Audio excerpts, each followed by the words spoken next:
So in Bolivia, what happened? Well, first of all, it's 14,000 feet up in the air. That would be 3,500 meters for those of you who are not from the North American continent. And so it's very hard to breathe. So you know how I am about taking medications. I don't like taking medications, but it was strongly advised that I take something called Diamox, which is supposed to help you breathe at that altitude. And I do have to tell you that it really does help, except you can't walk uphill or upstairs too quickly, and you can't run. But other than that, you can breathe fairly significantly normally. And first day I got there, I was told that I had to meet with a very special person who was an archaeologist from the Bolivian government and from the Institute in La Paz.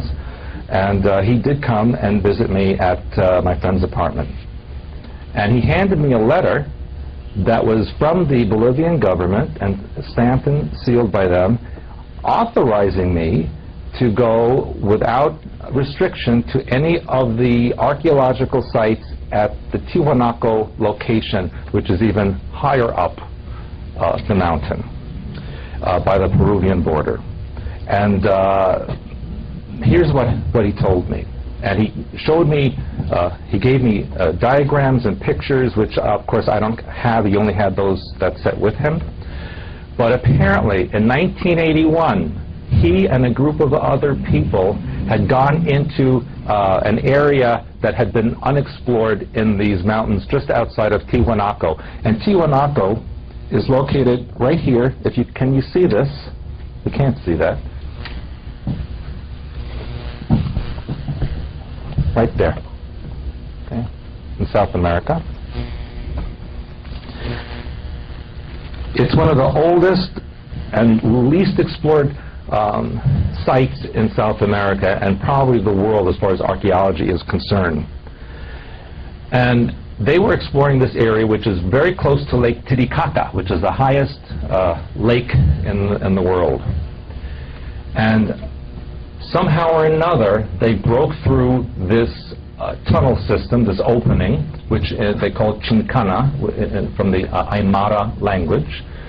And they went into this tunnel, and what did they find at the base? A big chamber. And in the chamber, lying on a stone slab, was a cyclops that was 3 meters long, or 9 feet long, or tall. And it was in suspended animation. And all around the cyclops in this room, or chamber, was what we would consider to be a computer system, or some kind of technology that was apparently monitoring this creature in suspended animation.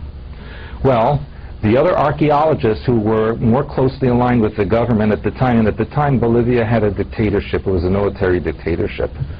And so they were told to evacuate the cave immediately, or the cavern, and then they sealed it up, and the Bolivian government actually bulldozed the opening and the entrance and covered it, and they were told very pointedly never to discuss this at any international meetings or even in public.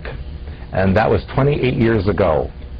And so the mission that I had, apparently I'm somewhat known in Bolivia, which is very hard to believe, but I was. My mission was to find that entrance again, because now that there was a different Bolivian government, they were more open to the idea of exposing this information to the public and upsetting the archaeological world. So that's what I had to do. And we went to the site, which was really right on the Peruvian border, and there was another archaeologist from Mexico that came with us who has just done a study and a paper on Palenque in the Yucatan Peninsula.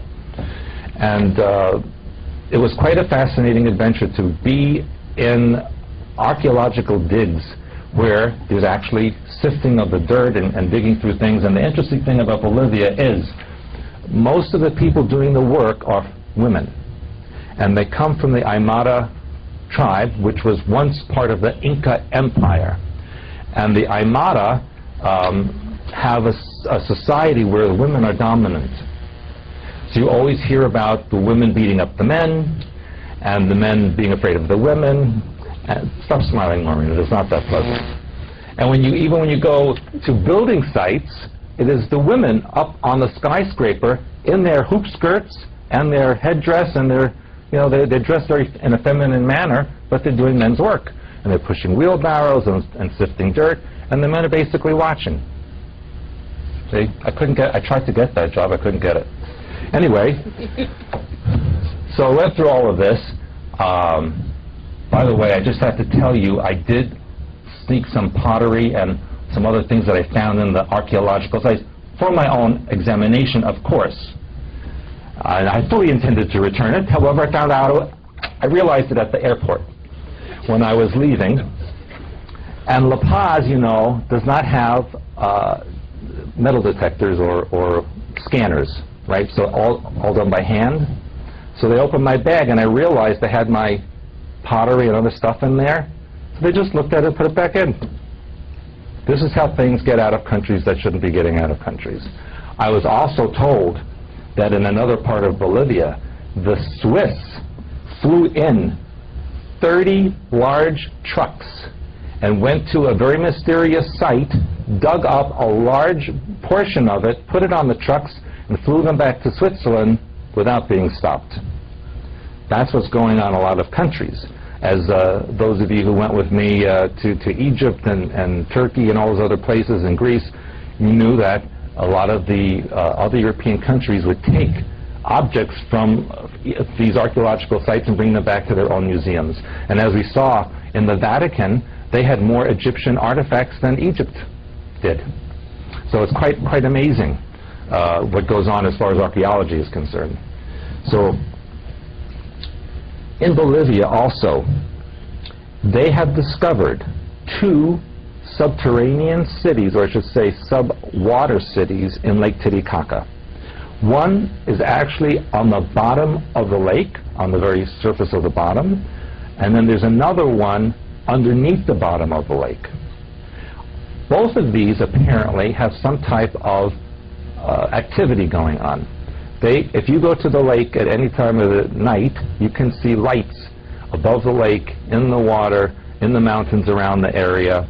There are mountains that are up to 18 to 20,000 feet high, where there are supposedly inner entrances and caverns with material that is thousands of years old. The interesting thing that I found about my discussions with the archaeologists in Bolivia was that they were the ones who brought up the term Lemuria.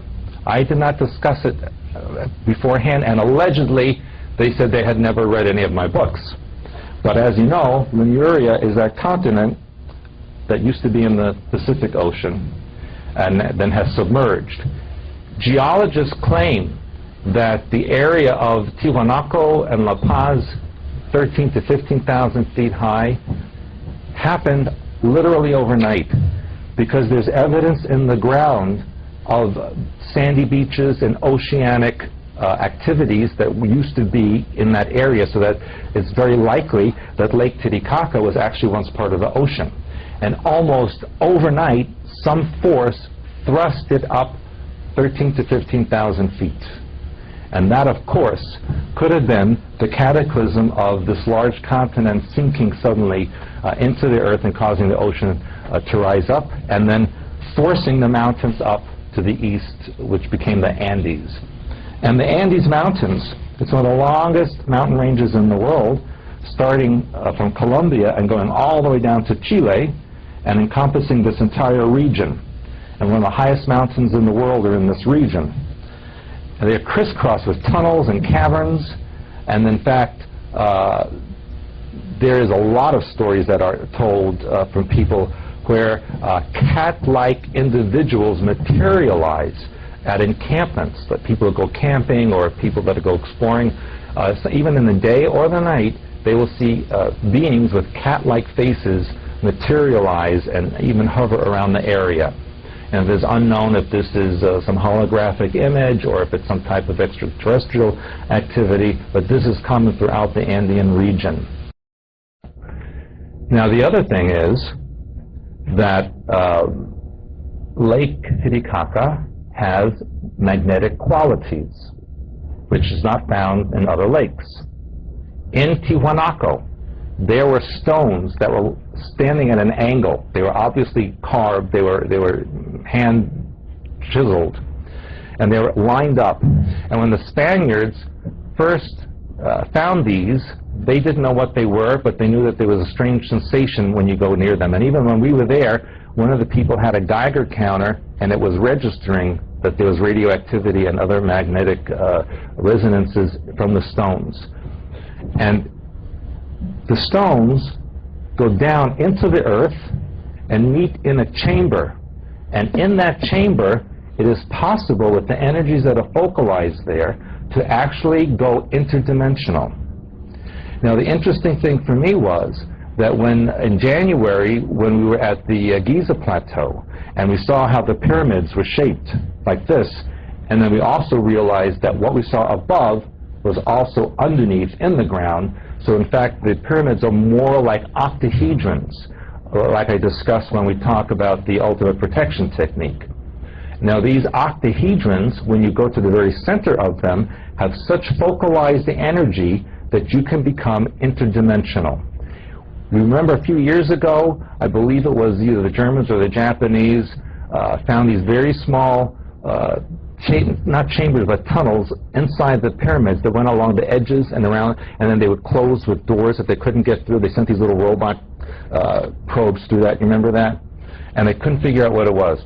Well, if you realize that they can channel the water from the Nile underground into these chambers and make a water covering within that octahedron, water is an amplifier.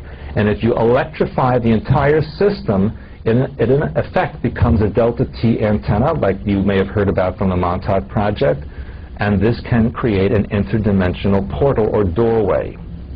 The fascinating thing was that this is exactly the same kind of idea that I found in Tiwanaku, except it was a different technology. So here I actually could experience the difference between the Atlantean technology that we found in Egypt versus Lemurian technology that we found in Bolivia. Yet it had the same goal and the same result. So to me that was quite fascinating to see two different civilizations, two different types of technology, same result that was given. I just found that to be fascinating. The other interesting thing about Bolivia is that, or I should say La Paz, there is no fire department. And that's because there cannot be a fire. There's not enough oxygen to burn anything. And so there's also a problem with using gasoline in the vehicles, because there's not enough oxygen to get the combustion. So they use in their vehicles, and this is the scary part, they use liquid propane. Have you heard of that? Liquid propane to fuel their vehicles. Now it costs the equivalent of $1.75 to fill up the van that we use for 8 people for all day driving to the Peruvian border and back. And there's still gasoline left. Propane. Whatever. Okay? That was really something, I thought. So I don't know if that would ever materialize here. I don't think you could use it. I think it's probably illegal to use liquid propane in your vehicle here, isn't it? But that was fascinating to me also. And then, of course, if you want to light a match or a lighter, very difficult to do that. And the other scary thing is, when the plane takes off from La Paz Airport, which is actually higher than the city, the La Paz Airport is about 14,000, 15,000 feet high. There's only one runway, see, between the mountains. So planes are landing and taking off on the same road, so to speak. But you can't just take off, because the jet fuel doesn't have enough oxygen to combust. So the pilot takes the plane to the very, very end of the airport,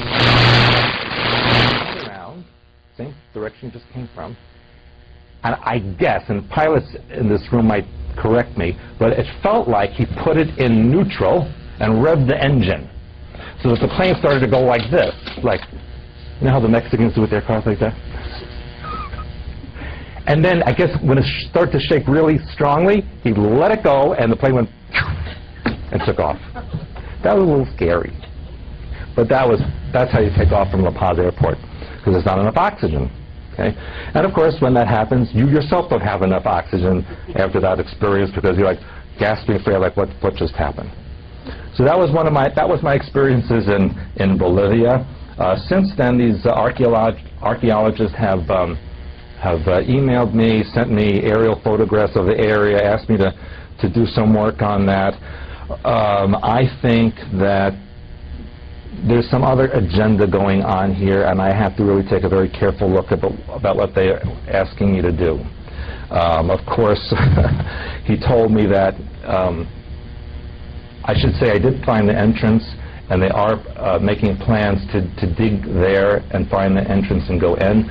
I also feel that there's not just that one chamber. There are many chambers along this sierra around Lake Titicaca and Tiwanaku, filled with these cyclops who, from my opinion, are not natural beings but are genetic creations designed to be guardians or protectors of whatever is deeper inside those chambers. I also feel that technology that's surrounding them, keeping them in suspended animation, is operated initially through a tone. And if you use the right tone, it can operate the devices and animate the cyclops. If you use the wrong tone, I think it can be like a danger. I think it can attack, or something could be placed in that room or chamber to kill whoever goes in there. Because a lot of people in the Andes go exploring in these places and they never come back. I think it can be very dangerous. I don't recommend people to do that alone. Bolivia, is under the control now of their President Evo, I should say, who is aligned with Iran, North Korea, and Russia, and Venezuela. So that's the new axis of evil, if you will. My feeling is it's a setup so that there's a reason for the United States then to change the way South America is. That's what I think it is. You could just really, and we did drive right up to the presidential palace. It's not a problem. In fact, those of you who have seen the newsletter, you saw my picture with the presidential guards in the front of the palace. And it was as simple as going up there and putting my arm around them and taking the picture. That's how much security there is there. Okay. In La Paz, there is the protest du jour. There are protests every day about something. And so when you walk through the streets, you can hear gunshots and you can hear yelling and that kind of thing. And so my friends told me, if you see people running and you smell tear gas, run. They didn't tell me where to run. But if we got separated, we're just going to go up the hill towards the presidential palace, because the guards know me now. So anyway, that was my experience in Bolivia. Stewart, can I ask yes. The cyclops that you're talking about? The cyclops. When were they created? She asked when the cyclops were created. The chambers and Tiwanaku itself is estimated to be at least 15,000 years old. 15,000 years old. And it's interesting you asked that question before about did it smell or something like that, because I was told that there was one chamber that they had gone into near the lake, that they uncovered a slab that was over it, and they went in there, and the stench was so horrifying they couldn't even walk in. They kept throwing up. They had to seal it back down. So yeah, there's a lot of stuff going on underneath there. Yeah. A cyclops has one eye, right in the middle of his head, like that. I wish I could have gotten a copy of the diagram that they gave me, but I was not able to take it or copy it. Okay. They also told me that they're not allowed, even now, to discuss it at these international conventions of archaeologists because they would be ridiculed and they would lose their status internationally. But amongst themselves, they all know what happened. So what goes on behind the scenes is very different than what they tell you in public. Any other questions on Bolivia before I move on? I see you're all fascinated at the edge of your seats by it. Okay, just because I was Indiana Jones and you didn't care. Next thing. What's going on in the news? What's going on in the news? The biggest thing, and I have a whole list of stuff here that I want to talk to you about, but the biggest is murders, especially of children and families.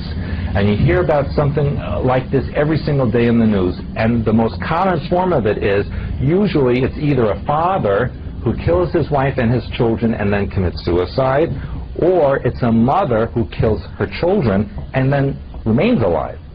That we have seen a lot, not only in the United States, but across the board.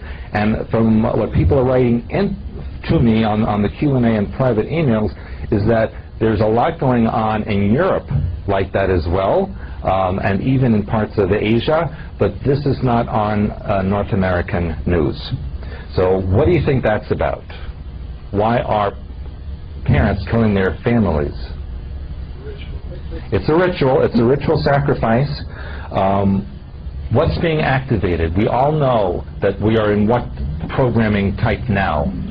End time programming has. You're all very smart. You're going to pass the test tonight, I'll tell you. Yeah. End time programming, which has been activated for the purpose of installation of New World religion and what? What else? The Second Coming is part of that, but also the establishment of a connection between Earth and the other planets that are out there. So kind of like Earth and Moon? Not Earth and Moon, but well, that's part of it too, but Earth and other solar systems, other Earth-like planets. What do you hear on the news every week? That there are, now they estimate, millions, if not billions, of Earth-like planets out there. And they found water on Jupiter. And they found water on Jupiter, which is very hard to believe, by the way. But in a way it does make sense, because if Jupiter is heating up and it's an ice gas giant, then by science alone, physics alone, the frozen part would have to be liquid first before it becomes more molten and gaseous. So we're seeing the foundation now of sacrificial ritual as it will relate to New World religion. As you remember, last year the Vatican stated that the aliens are our brothers in Christ, and we must accept them, which is first because they at first denied that any other existences were out there. We were the only ones that God created, and now we have alien brothers that we must accept.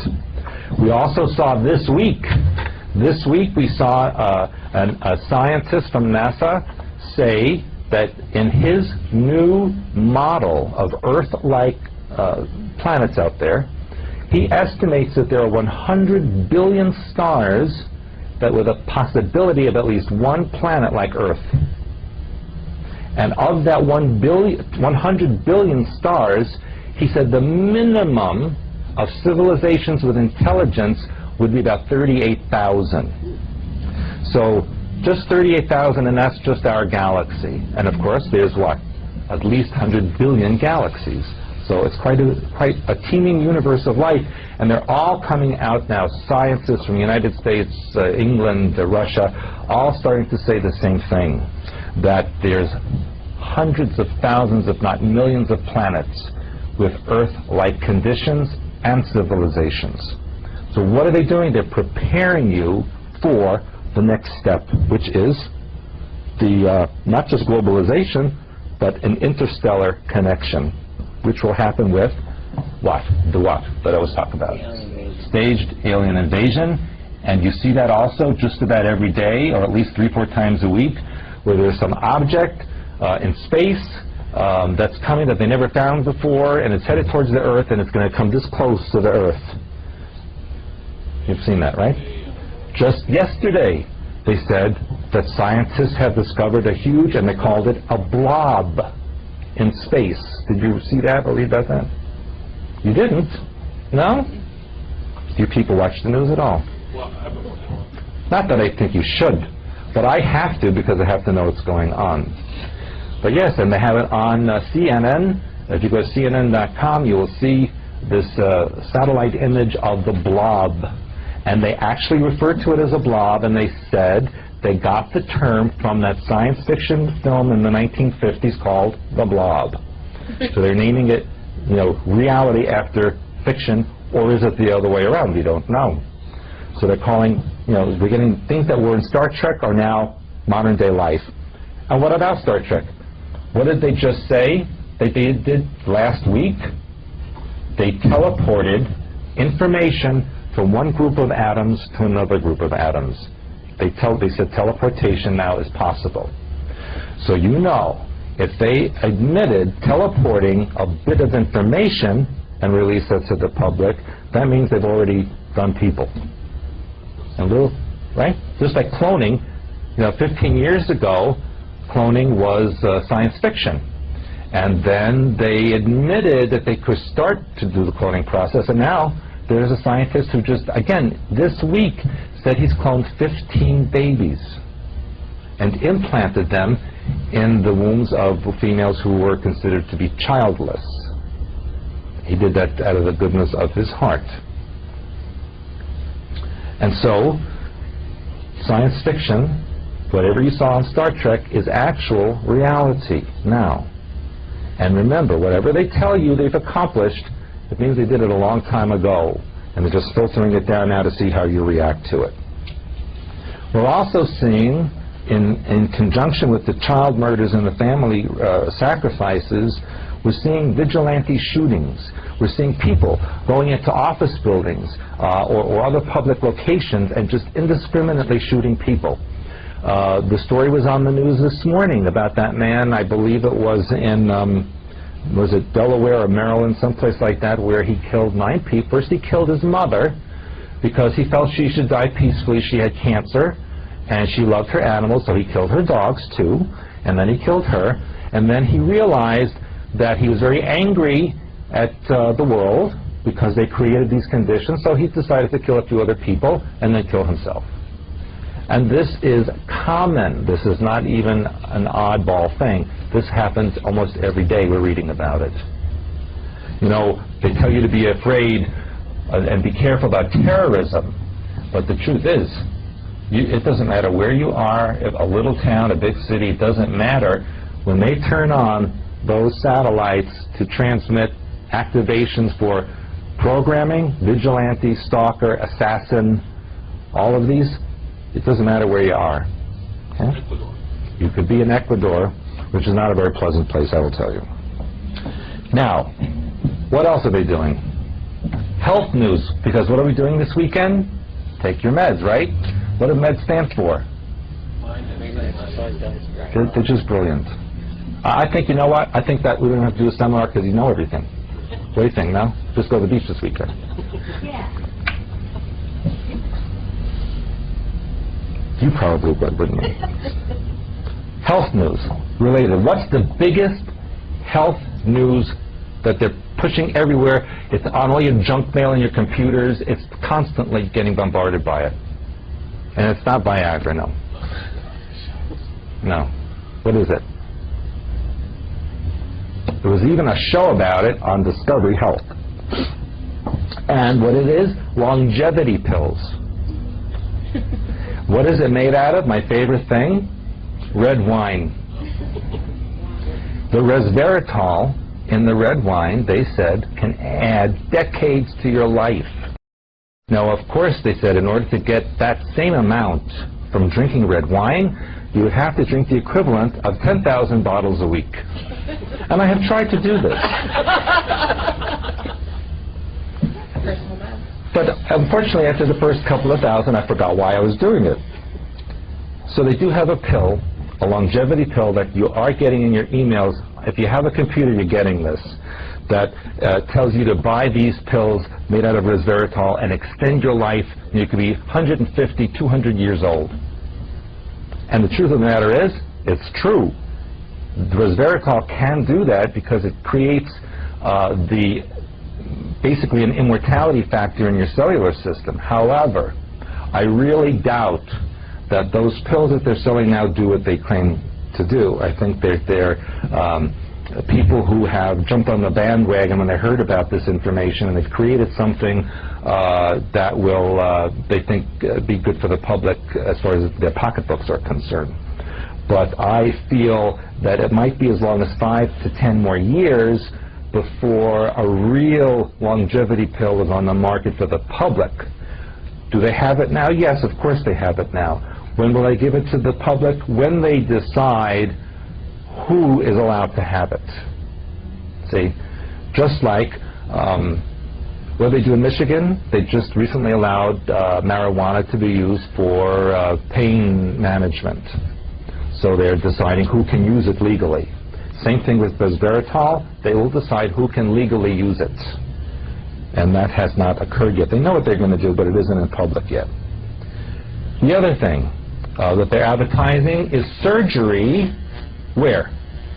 Real cheap. You mean on your body or? Yes, on your body. So lap bands? Sorry? Lap bands for the gastric? You name it. Any kind of surgery. Make sure you go get it real cheap.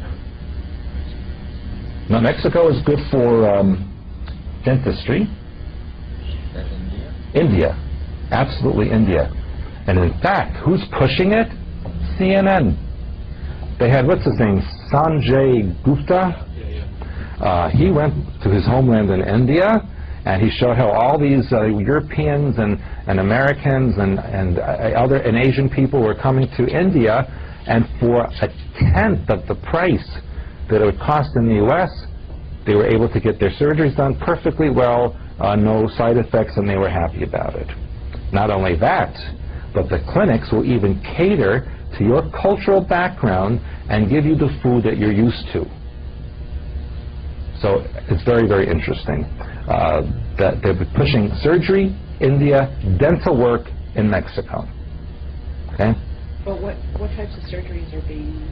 Well, the surgery that they were pushing was open heart surgery, but they also said you can get anything done as far as, because it's cost effective. Because in India, the medical industry is controlled by the government, and surgeries have a set price. There's no profit to the doctors or hospitals in the same way they are in other countries, and so it's much cheaper to get that done. It's like they just doing their job. Like you go to a job working in a store, well, they just do surgery that day and then they go home, so it's cheap. They get an hourly wage. But that's the promotion of that, the purpose behind the promotion. The purpose behind the promotion is globalization. Because what do most Western European, North American people think of foreign medicine? It's archaic. Old-fashioned, archaic, as you mentioned. Nobody would, would you go to a doctor I wouldn't go to a doctor in Bolivia, okay? But for example, I was told there's 2 different kinds of doctors in Bolivia. The kind the government sends you to and the kind you pay for. The kind you pay for is educated in the U.S. So it depends what kind of money you have.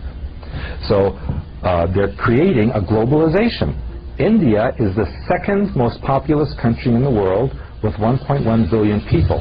China has 1.3, almost 1.4 billion.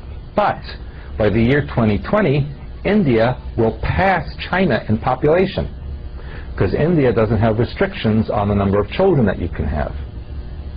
Plus, what is India doing? More so than China.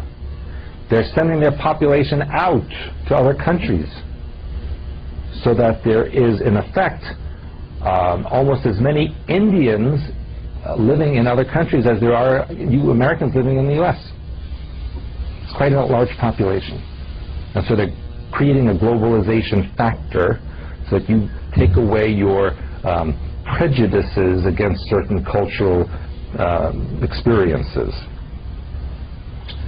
What are they promoting for children in this country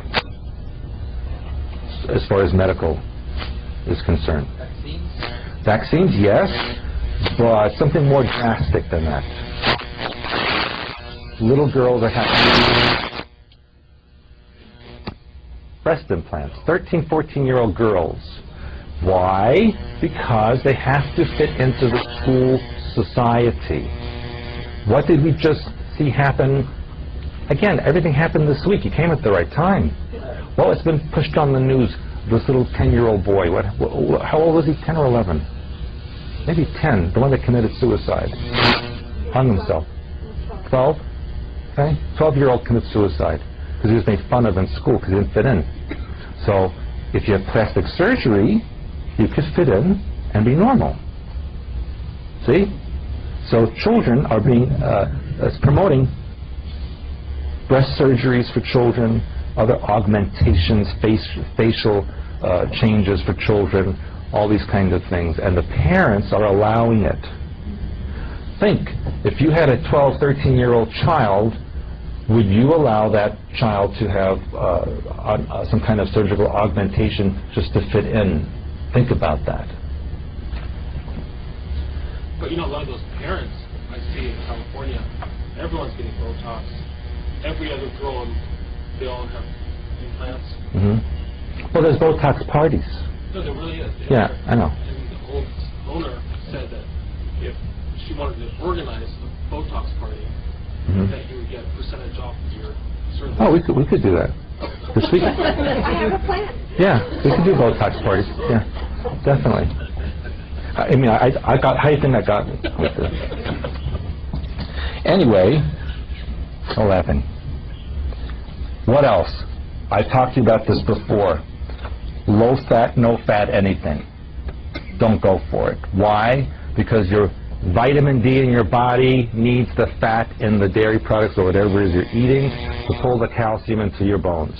So all of you people who are drinking low-fat or no-fat milk or no-fat cheese and having all these low-fat anything, and then it says, you know, vitamin D enriched, it's absolutely useless because the vitamin D can do nothing without the fat in it. So it's a big scam. Okay? Just have whole milk, organic, whatever you want. Same thing with corn syrup and soy. Do not eat anything with corn syrup. That's why there's such an increase in diabetes in North America and Europe, because corn syrup is being put in all kinds of products, and corn syrup prohibits or blocks insulin production. And that's why diabetes of both type 1 and 2 is going up.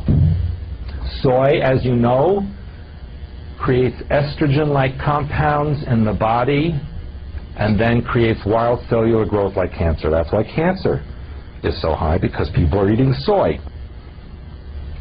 Even the government realized what they've done and even advised women on hormonal replacement therapy not to take soy because it's cancer causing. Same thing for microwave foods.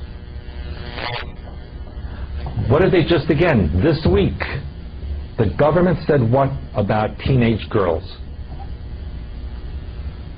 What are they allowed to have? The government has now approved the morning after pill for 17-year-old girls. That means they do not need parental permission to get that. And Janet just informed me that in the UK this week, the youngest girl ever to have her breasts removed, 18-year-old girl. And we talked about this once before, how they're telling women who have mothers or grandmothers who have had breast cancer to just get their breasts removed now so that they don't have a problem in the future. And to me, as I told you, that's like saying cut your arms and legs off because you might break them at some point in the future. If, you know, your cousin broke his arm one time, maybe you should cut your arms off now. You know? And people are doing it, and it boggles my mind how you can remove a healthy part of your body just in the case that it might have a problem in the future. To me, that is absolutely part of mind control and programming. An interesting thing happened again. I think it was either last night or this morning. I think it was actually yesterday that they have discovered now this morning up to 8 cases of an unknown type of swine flu in people. Now, how many out there of you are actually kissing a pig or hugging a pig or some close, you know, close quarters? Yeah. Yeah. Well, just seems very odd, just very odd that humans are getting swine flu, and especially of a variety that has never been seen before. So please You know, don't go out with any pigs or hold their little hoofs or anything like that. It's very dangerous. Is that just like another scare tactic, like when we had the bird flu? Yes, it's another scare like the bird flu, exactly like she said, so people wouldn't eat a chicken or whatever else that they said was contaminated with this. And what is it to do? To remove the proteins from the population. So you can't eat meat because of mad cow disease, and now we have swine flu, avian flu. What else we have? You can't shoot deer because they have wasting disease. So one by one, all the fish have mercury, so you can't eat anything.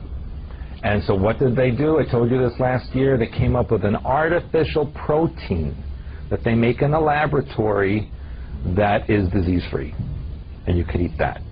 And that's what you're going to start to see now promoted in fast food places first, because that's where everybody goes, and then it'll be in your grocery store and supermarket. In addition, related to animal illnesses, what happened to those 21 horses from Venezuela? Who knows about that story? The Venezuelan equine team, 21 horses, died miserably from an unknown disease that they now said was related to a vitamin manufactured by the vet incorrectly. All 21 horses. But if you look at the news, guess what else happened? Same time. From Fort Detrick, Maryland, the government's secret Viral and Bacteria Institute, they announced that 3 vials of, guess what? Venezuelan horse virus is missing.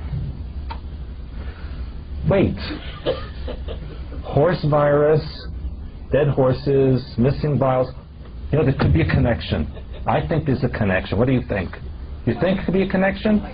They said there's no connection. So why would they announce it? You know, I don't understand that. Why would they want the horses dead? What's going on between Venezuela and the United States?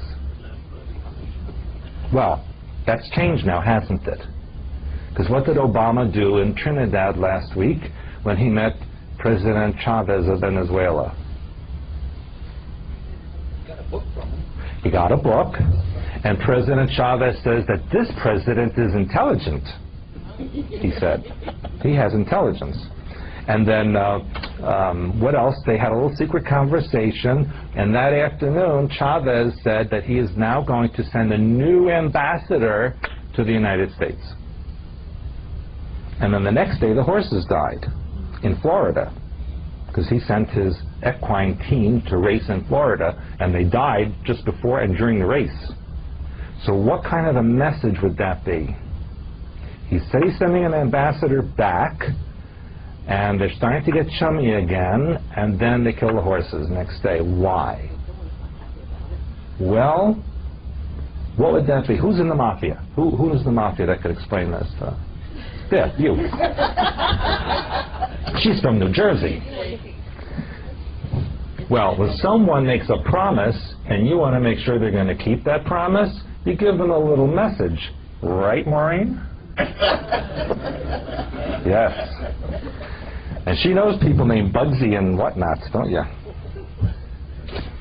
So that was a message. And remember, if you read Healer's Handbook or the Dream Dictionaries that we have, horses are messages. They stand symbolically for a message. This was a message. You know, you made this promise, you better do it, or you could be the next horse. It was in The Godfather, right? Cut the horse's head off, and the same kind of thing. Always use a horse. 4 horses, you know. Now, how did you know that, Anthony? I am. And you're both sitting together. Yeah. Very interesting. Better go through security before you come in tomorrow. What's the next big scam on the news? You know I talk about it all the time. Come on. Global warming, right? There is really no global warming. As I mentioned, there's global cooling. And the lack of sunspots, according to the latest report this week, is a big alarm for scientists, because the last time there was no sunspots, we entered into a mini ice age. And according to Russian scientists, we're entering an ice age that should last 100,000 years. But the U.S. Navy says that we would have an ice age that would only last a few decades. But either way, both concur that the Earth is getting colder, not warmer.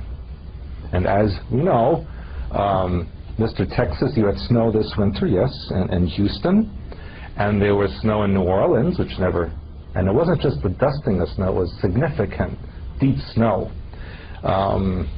As Joseph knows and Karen knows back there, when we left Madrid, snowstorm, right? So, yeah, in places where it shouldn't be snowing, it's snowing. And it's going to get worse and worse and worse. What happened to Al Gore anyway? Where is he? No, he's gone, right? So he's been proven wrong, and now he vanished. He didn't do a good job. Somebody asked me to talk about the bailout of the country financially and President Obama, who, as you know, has created a $3.5 trillion bailout of the financial system. Who's paying for that? You are. So why do people support it? Where is that $3.5 trillion coming from? Because if they had it, they would have used it. But they don't have it. So it's going to come from you. Okay? Now, I already gave my money. So it's up to you guys now to pay that $3.5 trillion, see? And it's not just you, it's your great-great-great-great-grandchildren that will also be paying that off. So really, he hasn't done very much of anything that, in my opinion, is of any value to this country. Plus, why is he making overtures to Cuba and Venezuela? And what did Raul Castro say last week when Obama made these overtures to them? Join the North American government. He said, we would communicate with the North American government, not the American government, not the U.S. government. He said North American government. So what does he know? He knows that there's a North American Union. He also knows that they want the Caribbean, including Cuba, to be part of that. In addition, within about another 7, 8 years, they will want most of South, if not all, Central and South America to be part of that American Union, which is why he's becoming more friendly with Venezuela.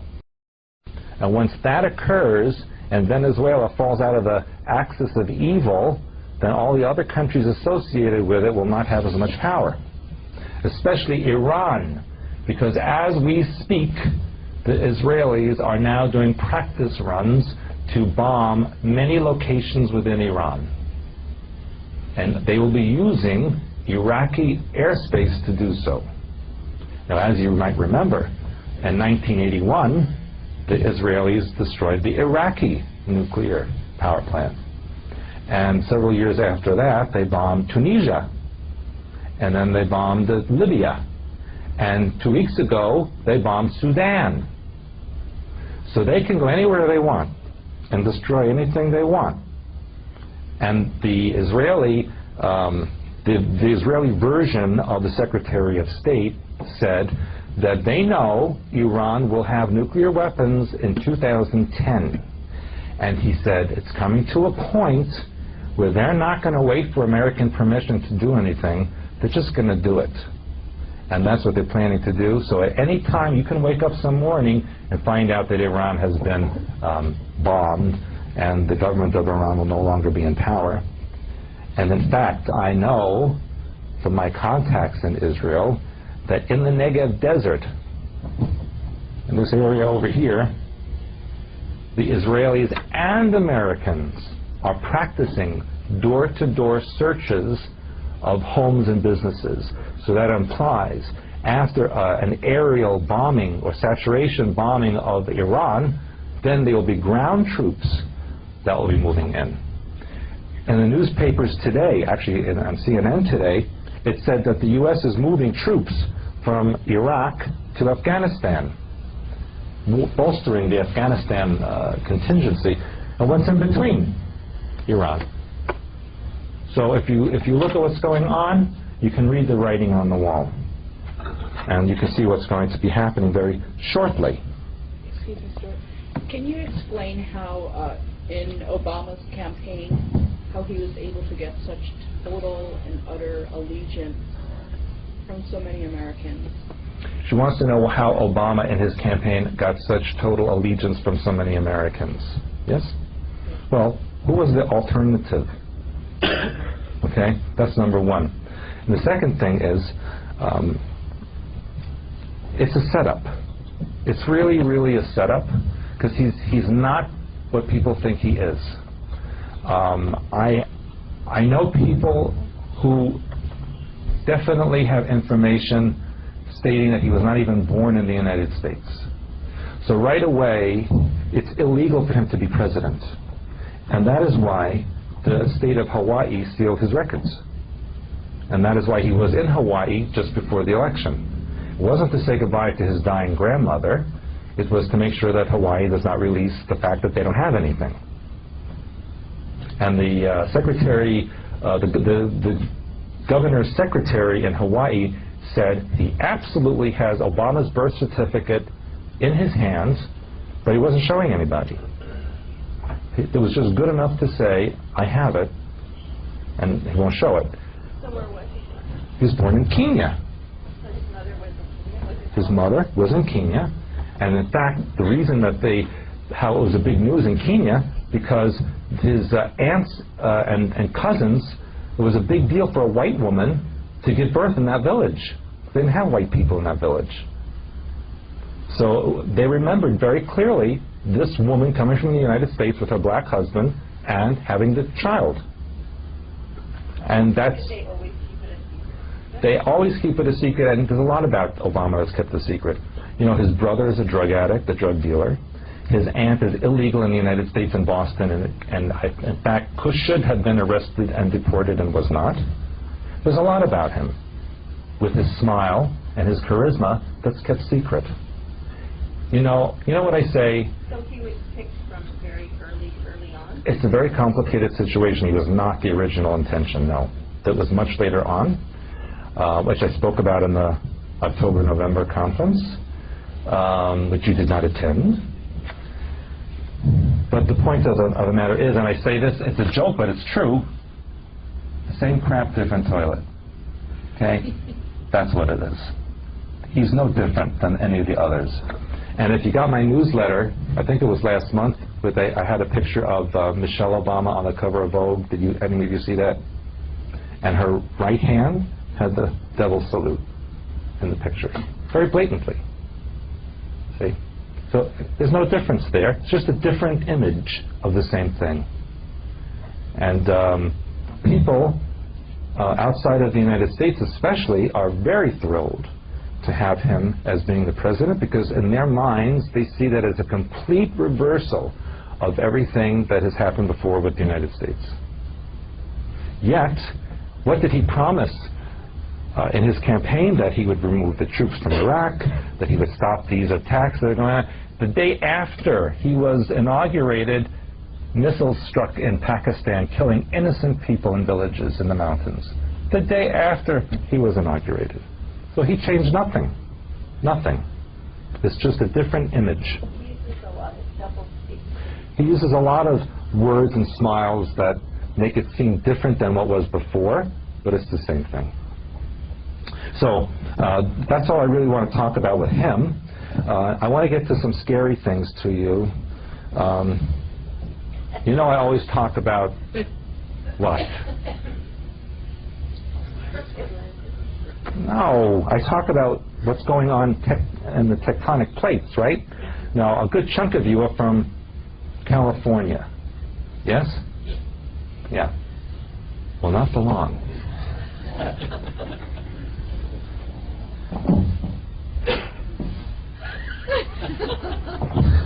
I've been sabotaged by the Illuminati. Okay.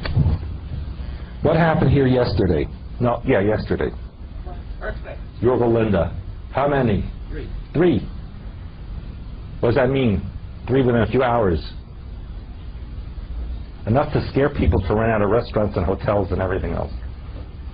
What else is going on just east of Yorba Linda in the Salton Sea area? How many of you looking at that? None of you? There's a lot of microquakes there. Microquakes? Yeah, how about like 1,000 a week? That's never happened before. And that means the ground is literally crumbling. It's crumbling.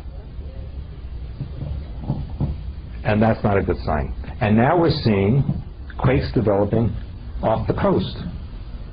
If you look on the USGS.gov map, you will see that. An interesting earthquake happened this morning. Where? You're from that state. Right here. Southern Ohio. There's no fault line there. There's an earthquake in southern Ohio. And where else was there? Central Pennsylvania. And Maine and New Hampshire and Massachusetts. All within the week. So something's going on. And where else are they warning very significantly now on the news? Where? Seattle. And Oregon. And as you know, just this week, there's been a lot of quakes right off the coast on the Cascadia fault line. And now on the news they're saying that there will be a 9+ in the Pacific Northwest, and they expect a tsunami of over 100 feet. And according to the news report, this is from the state of Oregon, that there is no preparation available because they said the people will not be able to believe the devastation and destruction. And that came from the state. And they expect it to affect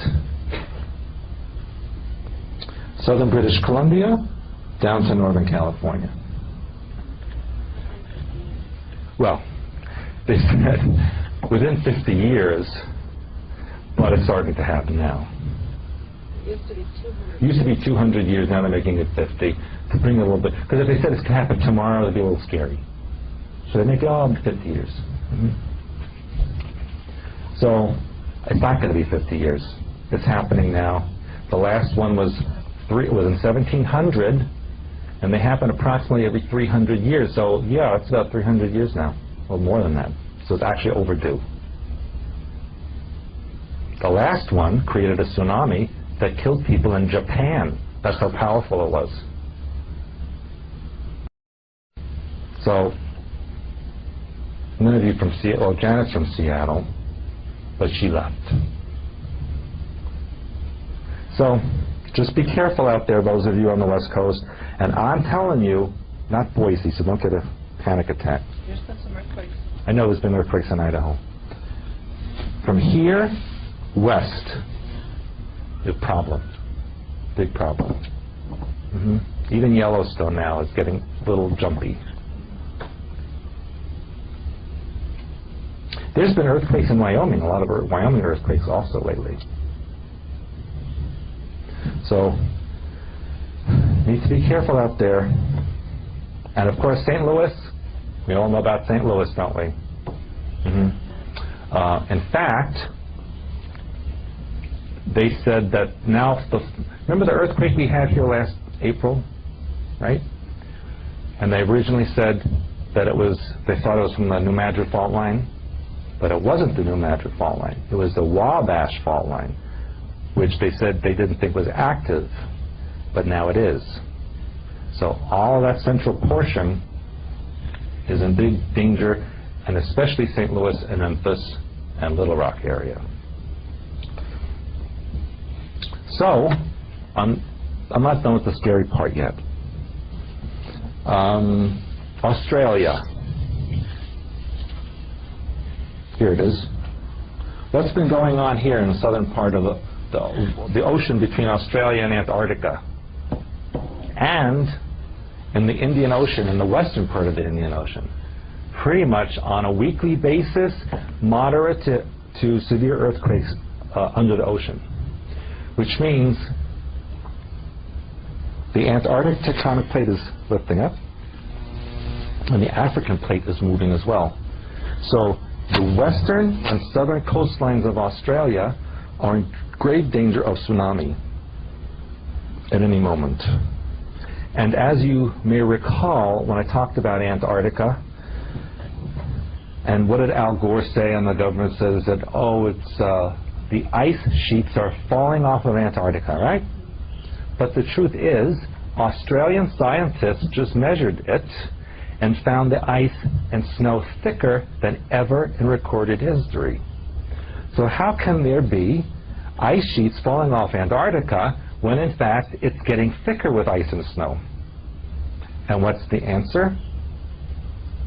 The answer is there's only one spot in western Antarctica where this is happening, and that's because of sub-oceanic volcanic activity, which has heated up the water and caused some of the ice to melt. But inland, it's colder, because it has nothing to do with weather, it has to do with seismology.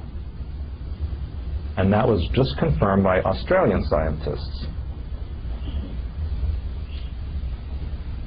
Any questions on anything I'm telling you? You look like you're about to fall asleep. I must be very boring tonight. It's not cold. You say that one more time. There's a button that I can press. Like an ejector button? No, she's going to go in. Right down. Yes, John. Oh yeah, the Galapagos Islands over here. A lot of volcanic activity going. The entire. Sorry. All of this is remnant of Lemuria, but along the lines of what you're saying, there is volcanic activity from south of Chile all the way up through Peru, Ecuador, Colombia. This entire area has volcanic activity. Someone just wrote into Q&A, someone I think from Canada, or maybe it was Britain, I can't remember, and they said, well, we're going to move to Costa Rica and get away from all of this. Okay, Costa Rica has 2 volcanoes going off right now, plus major tectonic activity. In fact, when we were there, what was it, a year and a half ago, one of the major tourist sites was the remnant of a hotel destroyed in an earthquake. That was on the tour, okay, because that was like the biggest thing that happened. So this whole area in Central America is breaking up as the Caribbean tectonic plate rises up. And we all know what that means for Florida, don't we? Where this entire area is now going to submerge. Surfing. Sorry? I'm going to be surfing. You're going to be surfing? Yes, you'll be surfing for a very long time. What else is happening to the animals? What have you heard about animals, especially sharks and whales? What? Some are beaching.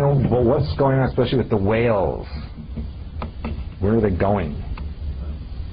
They're going inland, up rivers, all over the world, in England, in the United States, and other countries. Why? They're running away from something. And what's going on? Coast of Florida, California, even Philippines and Australia, sharks are coming very, very close, in fact, onto the beaches. And finally, one of the scientists said, for the first time ever truth, that they were escaping something from under the ocean that was scaring them. And in fact, in Manila, in the Philippines, where several hundred sharks suddenly appeared in the bay, the scientists said they were probably afraid of seismic activity that was happening. And it was just 2 days later where a major quake hit the which is not too far from Philippines. So yeah, all of these creatures are reacting to what's going on under the ocean and under the earth. Most volcanic activity is not reported because 90% of volcanic eruptions are under the ocean. And they occur in areas where there's little or no monitoring equipment, especially in the deep South Pacific, the South Atlantic, and places in the Indian Ocean, where there just is not monitoring equipment. So there's a lot going on. Yes? He addressed volcanoes in Alaska. The volcanoes in Alaska, as you know, there are, 90 active volcanoes in Alaska. And the one that they're looking at right now is the Redoubt volcano, which has erupted already, and they expect a major eruption at any moment. But in addition, just across from there, in the eastern part of Siberia, is huge volcanic eruptions going on, to the point where they could put ash and rock in the ionosphere of the Earth for decades to come. And regardless of any cyclic changes or sunspots, regardless of that, that alone will cause reduction in temperature of the Earth globally. So I'm just going to tell you the Earth is getting colder. And I've mentioned this before, just naturally, the Earth is moving further and further away from the sun. And so there's less sunlight reaching the Earth now than ever before. So why are they telling you to wear sunscreen all the time, when there's actually less sunlight hitting the Earth? And in fact, the chemicals in the sunscreen are more dangerous than the sun. Don't use sunscreen, ever. It will kill you. You won't get skin cancer, but you'll get liver cancer and brain cancer and kidney cancer and heart disease. But you'll have a great tan. You'll be a very good-looking corpse. Yeah, yeah. Any other questions? Yes. Do you consider Michigan to be safer as far as seismic activity than other parts of the country? I'm looking at relocating, and I'm Martha. just surrounded by water. It's like, okay, if there's an earthquake, what would happen? I want to show you where you live, Martha. I know it's not a good place. I'm going to show you where you live, Martha. You live over here in Coeur d'Alene. When Yellowstone erupts, this whole region will be covered in ash. But not only there, when the volcanic eruptions occur in Rainier, Baker, Hood, what am I leaving out? You live there. 5. There's 5. No, there's 7 sisters, they call it. Anyway, that's all going to cover that area. Michigan. Okay? Is it completely safe? No. No place is completely safe. As we experienced last year when that earthquake struck in Illinois, it was pretty scary here, you know, but, you know, it could have been worse. And Michigan is in between the New Madrid fault line, yes, and the Wabash fault line, and the St. Lawrence Seaway fault line. But very few, if any, quakes are centered here. We can feel quakes from other places, but they won't be centered here. And so the destruction level should be minimal. In fact, according to the USGS, when the New Madrid fault line goes off here, and it could be over 8 on the Richter scale, it probably will be felt as a 5 here.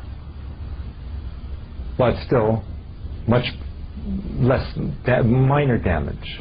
Yes? Well, if we're entering a new ice age and it's getting colder, shouldn't we be relocating closer to the equator or into warmer zones? Yes, Sean says if it's going to get colder, shouldn't we move further south to the equator?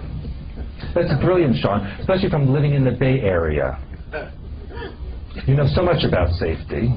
Well, I don't, you know, Yeah. have an alternative. Yeah. The thing is, it's going to be cold everywhere, okay? Just not moving from the north down. You know, yes, it will be colder, of course, obviously. We don't all have Eskimo genes. But you know what?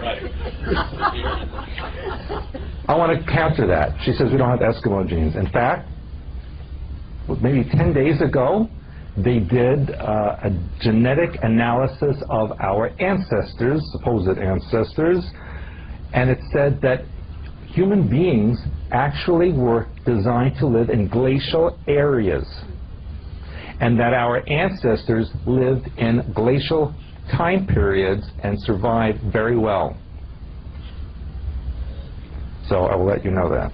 I'll also let you know that if you did move to warmer climates closer to the equator, because of the clash of cold and warm air at that location, you would be living with almost perpetual hurricanes and storms. Okay? But you would be warmer. So I guess it's a choice. But to answer Martha's question, I like it here. And as you know, I've been just about every place, and I still wouldn't live anywhere else. I'd like to add to Mike's mention about the True World History series that in our DVD we did in the Yes. fall. We talked about the significance of Michigan. Yeah, as you know, we did that world history seminars in October, November, and I talked about the artifacts and civilizations and people that lived here thousands of years ago that is not in the history books, but has been uncovered here. So apparently even thousands of years ago, Michigan was a haven for people who were escaping persecution and problems from other areas, even back then. A reason for the Illuminati wanting Michigan to exist. And we have a lot of presidents that visit us. We have a lot of things that go on in Michigan that I've never heard about in the news. So yes, if you have to like cold weather, and there's not that many tornadoes, right? There's not too many. They jump over. They jump over here. You know, in the outlying areas there's more tornadoes. So did I answer your question, Martha? Sort of. But I still can't get away from the fact that surrounded by water, that there was an earthquake. When did that change? It's not an ocean. The lakes aren't that deep. And in fact, Michigan is actually higher up than the surrounding area. In fact, in this region here, it's at 800 feet above sea level. Michigan will actually rise. Now, the other side of the lake, Chicago, that could be a little dicey. That actually could be a problem. Isn't Lake Michigan receding, aren't the Great Lakes? The Great Lakes are receding, yes. So there's actually less water than there used to be. That's true. But, Mr. Ohio, the St. Lawrence Seaway fault line, which created the Niagara Falls, actually cuts right through Lake Ontario, Lake Erie, and then cuts right across Ohio by Cleveland and goes right down into Indiana and becomes the New Madrid fault line that ends in Arkansas. And as we know, in the last couple of years, there have been a number of earthquakes in eastern Ohio, and they were concerned about them for a while. So there are no totally safe places. There are some places that may be safer than others, but you could be in a totally safe place and have a car accident if you have a mind pattern that attracts that. So, but that doesn't mean you walk blindfolded on the freeway. See?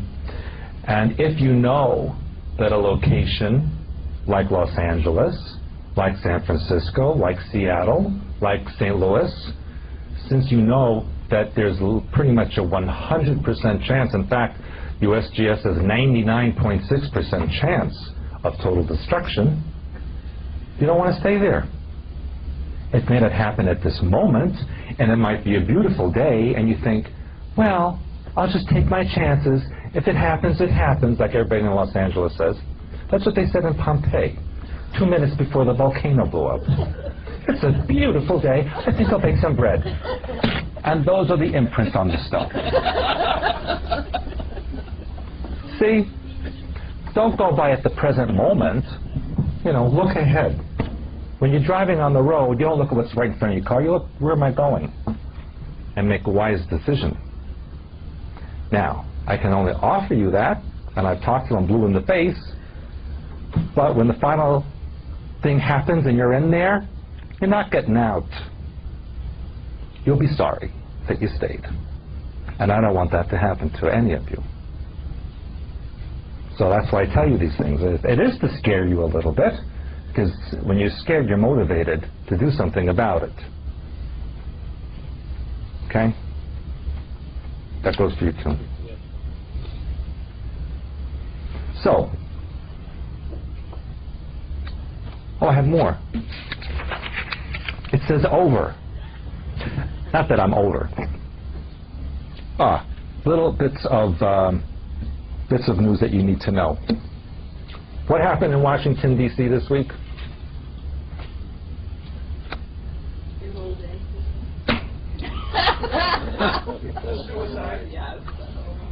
Well, that was in Virginia, actually. Not what I meant, but it's a good point. The CFO of Fannie Mac killed himself. 41-year-old man committed suicide in his basement. Why? Do you believe he committed suicide? I don't think he committed suicide. Why would they kill him? Because why would they kill him? Because he was in charge of mortgages in the United States, and if they were changing the financial system and he knew about it and thought it was wrong and didn't want to go along with that and was going to announce something about it, they would get rid of him. Okay? In his basement, without his wife knowing about it. Here's my favorite story. Who was brought to New York City this week? It's my favorite story of the week. Pirate. A pirate. How old was he? It says 18 now. 15. His birthday is in November '93. Do you feel safer now? They have caught the mastermind 15-year-old pirate of Somalia and brought him to New York. I know I can sleep tonight, that the oceans are safe from this evil pirate. I mean, honestly, what are people saying about that? Would you be embarrassed to be a government that did that? Did you see his picture? He was smiling. He was smiling. Yes, if I was a 15-year-old pirate that had to work in the ocean and have no food and no bathroom and I'd be so thrilled to be taken to New York City in prison. I would be smiling too. It was his first airplane ride. He had never seen a big city before. He got attention. Yes, I'd be smiling. It's just bizarre. Absolutely bizarre. That's one of my favorite stories of the week. Some secret information for you. I was going to reveal it in the behind-the-scenes secrets in New Jersey, but since there is a New Jersey person here, I had received information from my friends in Oxford, England, who have a lot of information on Templars and that kind of thing. In fact, this person will be on Discovery Channel. She's always on Discovery and History Channel. She'll be on next month. She told me that we will see more. She told me this a long time ago, and it's coming true. More information revealed about the life of Jesus, Mary, and the Middle East that will be revealed to the public. And what are we seeing a lot about, sometimes in novels, but sometimes coming out as historical fact about Jesus? That he was married, that he did not die on the cross, that he actually was sent to Kashmir, where his grave can still be found. And all of this type of information, I was told just recently, to watch for more of this coming out this year, in 2009, as a preparation. And this person who is very much into Rosslyn Chapel and Templars, I mean, she's an expert on it across the board. She's written many books, and she told me that the New World Religion is a fact, and that even this year we may see the union of two Protestant sects into one religion as they start to accumulate all the religions together under one umbrella. We can start to see a merging of the religions, and that's coming up. Tell them about the Amish and Oh yeah, that was very funny. Yeah, that was all. You came at the right time, because all this happened recently. It was just 2 weeks ago. You know what the Hasidic Jews are? They're very religious. They wear the black and everything. Well, and you know who the Amish are? Yes? Yes. And so this past couple of weeks, the Amish went to visit the Hasids in New York, and you could not tell them apart. It reminded me of that movie Blazing Saddles. Did you see that? Where the Hasid person wakes up and he's in Pennsylvania and he sees the Amish people and he faints. It reminded me of that movie. So fiction becomes fact in 2009. Very interesting bit of news. Only a couple of you know. I received an email from someone who I interviewed when I had my TV show in Chicago. I interviewed someone. I'm not going to name who she is, but she emailed me that she went to a screening of the new Russell Crowe movie, State of Play, and she said on his desk in the movie is my Blue Blood book. Yes, Way. Yes. Yeah. So Russell reads my books. Can you believe it? Yeah. The prop people do. Well, the prop people do. That's true. Well, so I thought that was interesting. So any of you see that? See if you can confirm that. I don't know if it's true, but she said it was. She saw that. Okay. Anybody see that movie? Not yet. No. Okay. You didn't see it? I'll see it. Yeah. Okay. That'll be interesting. So what questions do you have? Or you just want me to, be done and get out of here or what? What? The jaded part of me wants to know if Susan Boyle is a plant. Ooh, Susan Boyle. Yeah. Janet, is she a plant? I think so, right from the get-go. Absolutely. Who's Susan Boyle? Have you been conscious in the last 2 weeks? This is more important than the economy. How many don't know who Susan Boyle is? Oh my goodness. What's his name? Cowell, Simon Cowell. He does that American Idol show. Well, he also does a show called Britain's Got Talent. Yeah. And they had this woman cat on stage, a really frumpy-looking, middle-aged woman, bad hair, bad face. Everyone was snickering and making fun of her. And she said she's 47 years old. She's never been kissed. She lives alone with her cat. Like this pathetic story. And everyone was like, okay, go, get on with it. And then she belted out the song that had people in tears and standing ovation. And she became an overnight success with 12 million hits on YouTube in a matter of days, and now has a $1 million contract and been made over twice in 2 days now. It's over 30 million now. 30 million now. Wow. And Oprah wants to do a show on her. Of course Oprah wants, but does Oprah call me? No. Do I care what Oprah does? No. So anyway, so she got an offer. I'll tell him what the offer was. For $1 million, do you know what the offer was? To do a porno film and lose her virginity on camera.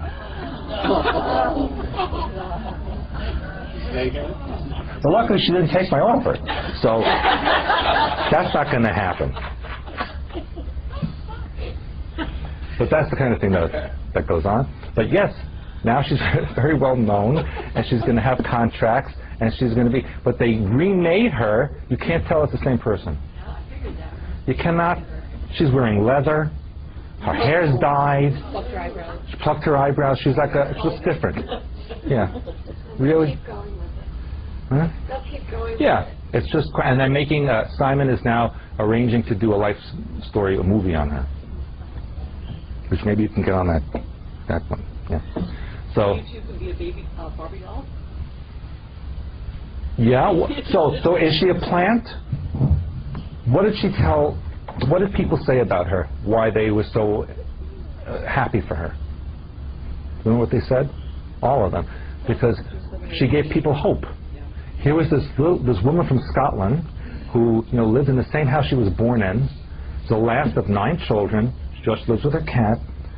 She has nothing in her life. She's unemployed. She does social work, volunteer, and now she's become an international star. So it could happen to any of you. She was born April Fool's Day. Well, April Fool's Day. Okay. So now she's 48? She's 48, yeah. Ah. So at the time, it was filmed, and then... Yeah, it was like the weekend before her birthday then. Yeah. So there you go. It could happen to you. You could be a star overnight. Yep. See? You too can be like me. But it's a distraction. People live their lives vicariously this way, just like they do on the virtual reality, and they have no life because they're living it through this person. So then it actually aids inactivity, and you lose in your creativity because now everybody's focused. CNN is talking about a television show. To me, that's really bizarre. That this is more important on everything. If you notice, even on AOL, because I read that news, that what's happening in the world becomes less and less and it's more how the cat's dressed or which one's shaved She's like or... the new Monica Lewinsky. Well, Right. here's what gave me a little bit of an idea that she was a setup, and that's because the day after she got all this fame, they interviewed her on Good Morning America, and they asked, because if you win the final stage on that show, the prize is not money. The prize is that you get to sing for the Queen. That's the prize. So she said she really hopes that she gets to sing for the Queen because she thinks the Queen is a very kind, nice lady. So that's when she kind of lost my vote, when she said that. So yes, is she a setup? You know what? Anyone who gets something like that has to be a setup. That's what I say. Marie, you're not paying attention and I'm answering your question. I'm taking careful note. Hey, I'll check on it. Come over there. I think, too, before we leave the topic of the Somalia pirates, Mm-hmm. that it's important to remember what they did with poor Prince Harry's 21st birthday when the Queen dressed up like the Queen of Africa, Mm. because these are excuses now for them to also go into Africa. Yeah. Do you know that the Queen dressed as the Queen of Africa, Queen Elizabeth? Didn't Obama say something about that though? That we will go and clean out this area of these and make the water safe again? Oh, for Somalia. No, actually Hillary said that. Oh, right. Hillary said she was going to go in herself and get rid of those pirates in Somalia. Yeah. So, yes. I've got a question. I read something, the link on David Icke's website about Obama using covert hypnosis during his campaign speeches. And it seemed to be really well researched, and it seemed to ring true to me, and I'm wondering what you I believe it. Absolutely. to be just... I mean, I know people that normally I have can't. common sense that thought he was just... Well, he knew exactly what to say. He knows exactly how to smile. He knows exactly how to move his body. Someone mentioned NLP, neuro-linguistic programming. How to move his body. Someone mentioned NLP, neuro-linguistic programming. That's what that article is. And that is exactly what he's doing. Isn't that what There was an article in the AMA.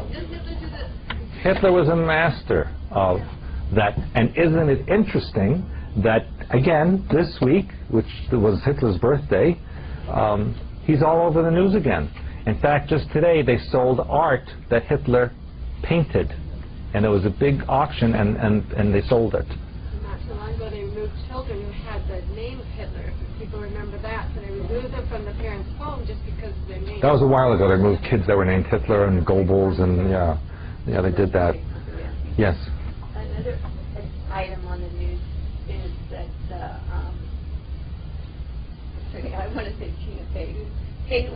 Palin's daughter and the ex-boyfriend, Sarah Palin. child. Mm-hmm. They're not letting him Mm-hmm. see the child. Well, they're allowed to see the child. He's not allowed to bring the child to his home. He's not allowed to take the child. It's just on Larry King. And he likes the Palin family, but there's a lot of tension there. See? But I'm sure there's a lot going on behind the scenes that nobody knows about. And you know what? It's very obvious to many people, you know, in her state and in her town. And again, what's the difference between her and any of the others? It's just she's just in the news about it. But they all do the same thing. You know, look at the governor of Illinois, Blagojevich, that was thrown out of office. And now what is he doing? A reality television show. But he's doing it anyway. Yes, it was on the news this morning. He's doing the promotion. He's doing the promotion, but he's on the thing. He's just not leaving the country. He's just not allowed to leave the country. He wanted to go to Costa Rica. They should have let him go to Costa Rica. See? So anyway, that's what I have for you tonight. Tomorrow. It's a very packed day. And there are a lot of, what's the word that they use? Not hands-on or interactive. Experiential. Yes. experiential work that we're going to do tomorrow and Sunday. So I want you to clear your heads tonight, okay? I want you to really, I know for some of you it's really difficult, right? You need to clear it out so that you're open to do the work tomorrow. I'm going to take you places you've never been before. Plus we're going to do work. It's a big group. You know, it's not a good room tonight. I don't know what it is. I have to call my manager. I'll never play this town again. Anyway. How do you, if you don't have a bath to take the sea salt, in the how do you use the sea salt? If you don't have a bathtub to take a sea salt bath, I'll translate for you. Yeah. Yeah. You know what I mean? Yeah. If you don't have, a lot of people have that issue, especially people who live in apartments or city areas, they don't have bathtubs. So what you can do is take a glass or crystal basin or bowl, fill it with distilled water, put the sea salt in the water and make a mixture out of that, and then with a sponge or cloth, you put it on your body and you let it stay there for 15, 20 minutes or so, and then you can shower that off. You can also take a plastic cup and put in, let's say, a half a cup of it and put your feet in it, which will also draw. Yeah, you could do like a foot bath with it as well.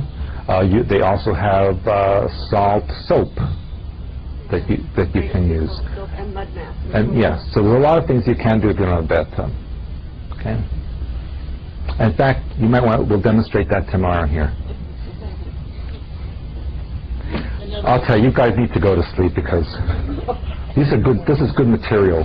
Another idea is to mix it with castor oil and use it like a rub, circular rub. Castor oil with the sea salt? And That's use it as interesting. a circular It'll be very rub. slippery. And then, well, you rinse it off. Duh, I know that. Okay. I think you need to go to sleep. Yeah. Question that you haven't addressed yet, in the scary news, Scary news, go ahead. financial world.